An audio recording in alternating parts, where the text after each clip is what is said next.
দেখো আজকে এখানে রান্না করেছে, কাঠে রান্না করেছে ভাত সকালবেলা। তারপরে মা বাজার থেকে এসে বললো আর ঘরে করতে হবে না, সব এখানে জোগাড় করে নিয়ে আসো। যাই হোক সব এখানে রান্না হয়ে গেছে, আজকে কাঠেই সব রান্না করে নিয়েছে। তাই এখন সকালে সব ভাত বেড়ে নিচ্ছে ভাইয়ের বউ। এই তুই প্যান প্যান করবি না, খাওয়া নিয়ে প্রত্যেকদিন অশান্তি ঝামেলা করবি না। না খাবি না খাবি কেন?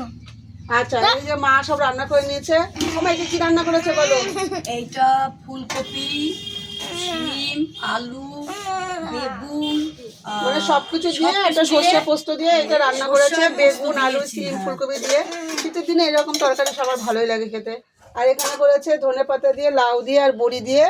এটা হচ্ছে বেগুন ভাজা। আর কালকের বাসি পালং শাক ছিল, ওইটা মা গরম করে নিয়েছে। আর এইটা হচ্ছে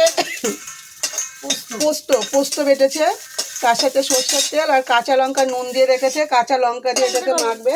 তো এই দিয়েই হচ্ছে আমাদের আজকে সকালের খাবার দাবার। তা তোমরা কারা কারা এরকম পোস্ত বাটা, কাঁচা লঙ্কা, কাঁচা তেল দিয়ে পছন্দ করো, তা কমেন্টে জানিও।